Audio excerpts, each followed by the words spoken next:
So bluntly, I, 20 male, was an unwanted child.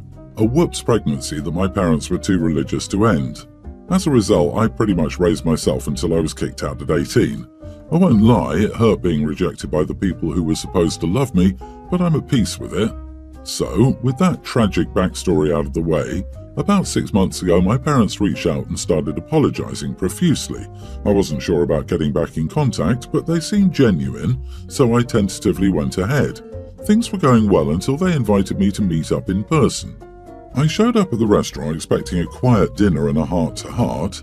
Instead, I discovered that my father's fraternity had rented out the whole damn place for a 25-year reunion. He met me at the door and told me to act like we were a happy family in front of his old friends. Being hungry at this point, I made a beeline for the buffet. He promised me dinner, and by God, I was going to have it. I tried to blend into the background until I got to chatting with some other folks my age, my father's friends' kids, I assume. They started talking about their parents, and I nodded and smiled along. Then I was directly asked what I got for my 18th birthday, and I didn't know what to say, so I defaulted to the truth. "So, what did your parents get you for your 18th? I got kicked out." Cue awkward silence. "Oh my God, are you okay? That sounds awful." "Yeah, I'm fine. I just moved in with my aunt while I go to my college. Where do you all go?" Then they got to gossiping about their schools, and I made myself scarce shortly afterward. Later that night, my father started blowing up my phone, admonishing me for embarrassing him. Apparently, what I said had gotten back to my father's friends, who are now being very cold to my father. He was angry with me because it wouldn't have been a big deal to just lie and save face, and now he's in hot water with his university friends. I muted him and went to bed. I was sure I was right here, but now I'm having doubts. I'm worried that my parents might not want to keep in contact after I basically threw a monkey wrench into his relationships with his university friends. So, am I the idiot? Not the idiot, 100%. Dad was using you to save face and telling you to lie. First and foremost, you will never be the idiot for telling the truth. I don't mean any offense when I say this, but you are clearly not at peace with what your parents did to you. Even in that last paragraph, you're still seeking the approval of the people who never cared about you at all. The fact that he told, not asked, but told you to play happy families for his friends is telling that they're not sorry at all.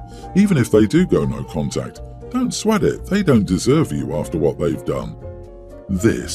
And keep in mind that they got back in contact and tricked OP into attending a reunion function instead of the promised dinner to clear the air.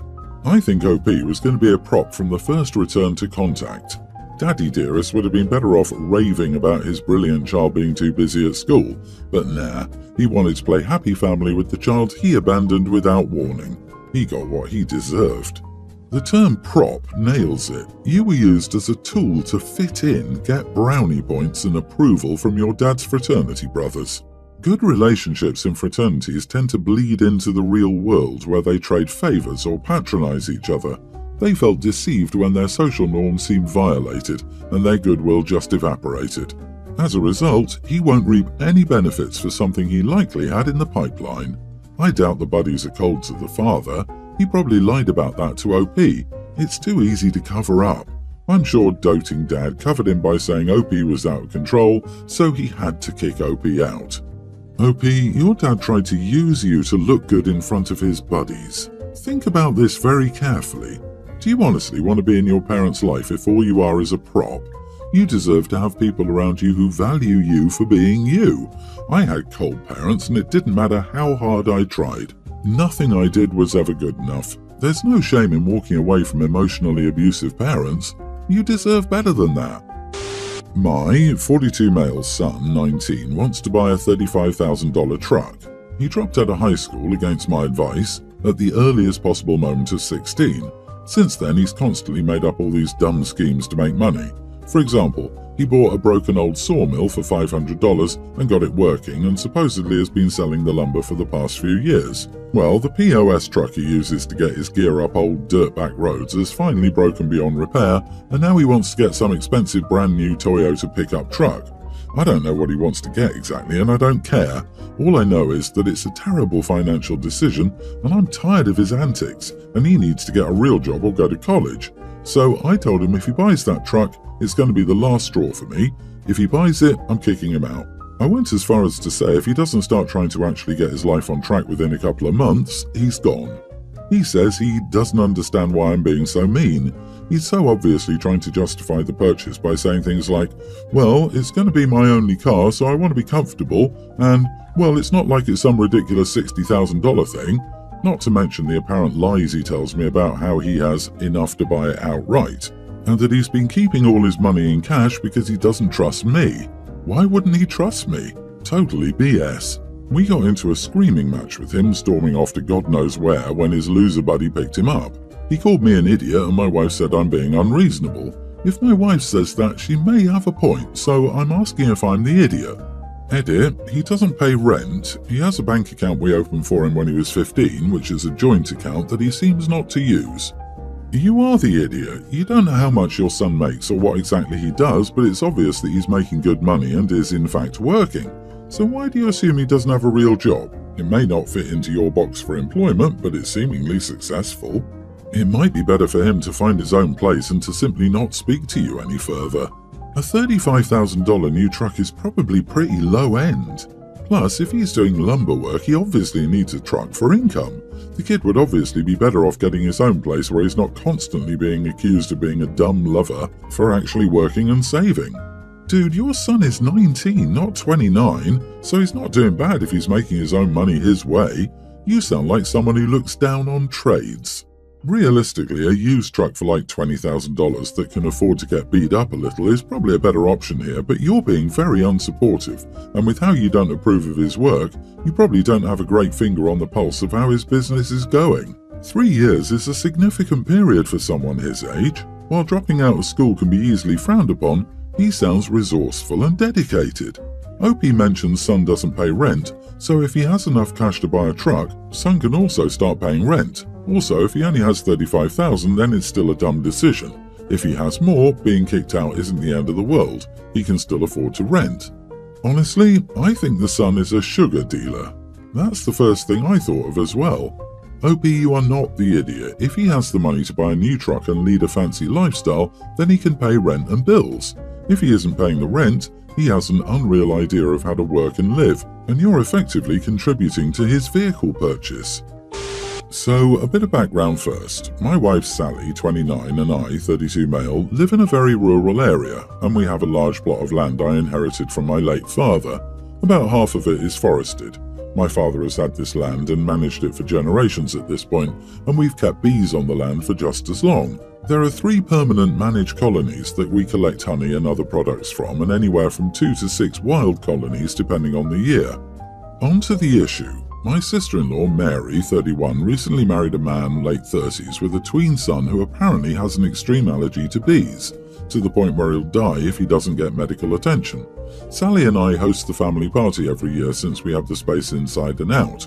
Mary called last week to tell us we needed to get rid of the bees so that her son could be there. I told her I was absolutely not doing that. She got really angry and told me I was excluding my nephew over some insects and that family matters more than them. I told her that if it's such a big issue, she can host or her son can stay inside. She got huffy and hung up on me. Sally is on my side with this and tried to suggest that maybe my brother-in-law, who's an EMT, could try and prepare in case something happens. The issue has split my wife's family, and now my mother-in-law is trying to convince my wife and me to just get rid of them to keep the peace. I get that the kid could die, but I don't think it's fair to demand that I give up my bees over a kid who I've known for less than a year. Am I the idiot? Edit, it's roughly 60,000 potentially more bees spread across a forest. Also, all the bees on my land aren't the docile Italian breeds loved by beekeepers across the country. They aren't socialized to people since I'm basically the only person they encounter for 99% of the year, and between the screaming kids and copious amounts of fireworks used, the bees get ornery. Not the idiot, so you have 3 permanent, long-established managed colonies and 2 to 6 wild colonies managed year-round for generations, but sister-in-law wants you to get rid of the bees for a one-day family party or they won't come? That sounds like an easy solution. She can host the party, or she can choose to not attend. Sister-in-law is trying very hard to ingratiate herself with her new bonus kid. Hope he didn't mention hearing anything directly from the parent who had raised the child all his life. That could be due to establishing new family dynamics, which is understandable. The kid is a tween. He's old enough to understand his allergy and follow the rules about where he can and cannot go at OP's home. As OP has mentioned, there are 60,000 plus bees spread. He could get stung virtually anywhere. OP, your sister-in-law is unreasonable. I too am a beekeeper. Unless you're going right up onto the hive, you're not going to encounter more bees than anywhere else. They should have the EpiPen on them at all time and be prepared for a sting because bees live everywhere. It would be different if he lived there full time. Those insects are becoming endangered, and we need to keep them to keep this planet alive. I disagree. You are the idiot. I'm sorry, but a child's life is not more important than a damn colony of bees. I don't care about the legacy. This kid will literally die if he's stung by a bee. I mean, sure, as long as the bees and he are separated, then it would be fine, but you just never know. This is not a kid being a picky eater, it's life-threatening. Your sister-in-law is upset because you've told her that your bee colony is more important to you than her child. What the heck is wrong with you? Honestly, I can't even fathom why this is okay, and people are saying not the idiot. It's a kid's life we're talking about here. So I, 32 male, have been with my girlfriend Sarah, 27, for 5 years, and we've been living together for 3. Sarah is exceptionally close to my younger sister Jane, 27. They're the same and have a lot in common. My sister graduated college with a degree in fine arts, but has been struggling to get her career as an artist off the ground, so she works in something to do with behind the scenes in an art museum and does her art on the side. Last month, though, one of her co-workers told her a very popular art gallery in town was hosting a competition for local artists where they'd enter, and the gallery would pick 5 of their favourite artists to showcase their work at a showcase for every weekend of the month. Jane entered and won a really exciting spot. Sarah and I got dressed up all fancy for the showcase and went along to support Jane. When we were there, Sarah instantly liked one of Jane's paintings. I also like the painting, but I'll be the first to admit I'm not really an art guy and I don't really get it. I love my sister and I think the painting is really pretty, but it almost brought Sarah to tears when she saw it. She went and bought it immediately. I don't really know if Jane got to pick the price or if the gallery did, but it cost $200, which seems pricey since it was the size of maybe a letter. But it was definitely worth it for how happy it made Jane. The painting arrived and Sarah was so happy but quickly realised she didn't have anything to hang it up in. It's not canvas, it's on some board. She stored it in our spare room for safekeeping while she figured it out. Last week I asked her what she wanted for her birthday, it was yesterday, and she asked if I would take her to see about getting the painting framed and to give her the frame as her birthday present. I said sure. At the shop we found out that it would cost $246.84 to get it framed in the standard, not fancy frame. Sarah liked the frame, but I refused to pay more than it cost her to buy the painting to have it framed. It's a nice painting, but no. We went to a different shop, it was only $4 cheaper. I can afford it, but I won't buy the frame. I still refused. Sarah's upset because she says I agreed, and she doesn't understand why I don't want to hang something beautiful with sentimental value to boot in our home. I told her we could use a string and a nail like everyone else. She's been a bit distant, and I can tell she's upset. Am I the idiot? Info. Why did you bother to ask Sarah what she wanted for her birthday if you didn't really care about what she actually wanted for her birthday? What was the point of that? Would you spend $250 on anything else as a gift to your girlfriend? The point is, he must show his girlfriend he's a liar. Great job. You are the idiot. Framing is expensive, that's no secret. You've got the money, the painting is your sister's work that your girlfriend really likes, and it should be properly displayed. Instead, you've gone with cheapness because I guess it's more important for you to defend the principle of not spending more to display art than you did for the art itself. I definitely have a mini heart attack when I saw how much it cost to get it framed, as I wouldn't have had a clue, but I wouldn't for a damn second consider not doing it. It's his sister's first big break. How often do you get to decorate your house with a tangible representation of a beautiful moment in your life? Is the framing a bit of a rip-off, but there are things that are a lot more important than you not feeling like you got mugged? So you just have to take the hit on this one. I, 29 female, and my fiancé Dan, 29 male, are expecting. I'm 24 weeks pregnant. I've mostly been wearing baggy clothing to hide the bump, especially with my loss history. My sister-in-law, Jess, 27, is infertile. My heart hurts for her. But the way my in-laws handle it, in my opinion, is pathetic. You can't have pregnancy announcements. No children under 5 can attend family events. Despite her rules, recently Dan and I both agreed it was time to announce the pregnancy. We both agreed that we would do a surprise gender reveal. We had the doctor give us an envelope on what the gender was at the last appointment. We hosted a gathering where we would announce it, and also had the party for the gender reveal when my sister-in-law arrived with her husband. When she found out, she was angry and asked me why I didn't give her a heads up, and I should know how she felt about this. I told her I didn't have to tell her anything, and that she didn't have to be such a witch about it. She stormed out and has been ghosting me, and I'm blocked on all of her socials. So, am I an idiot? How did you write this and not realize this automatically makes you the idiot? Gender reveal parties are already highly controversial, but ambushing an infertile woman you knew would pass on such a party by having it be a surprise is entirely unfair to her and anyone who doesn't want to be at a gender reveal. I suppose this is your fiancé's sister and family. Still, the responsible thing to do would be for him to call all of them and let them know you're expecting and not ambush and rub this in your future sister-in-law's face. I disagree with how the family has been handling this. Pretending that other people can't have children and that children under 5 do not exist is beyond stupid. Not wanting to conform to this way of thinking does not make you an idiot. Having a surprise party does. It doesn't matter that the family has handled this business poorly. A heads up that this was a gender reveal would have been appropriate. Everyone's the idiot here without question. How does that work? Do you just show up one day with a 5-year-old child, tell the family it followed you home? Oh, sorry everyone, yes, this is Billy. He's going to be living with us from now on.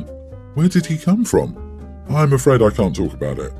Not the idiot, and wow, the dysfunctional levels are off the charts. You don't pretend there are no children because one person can't have a child.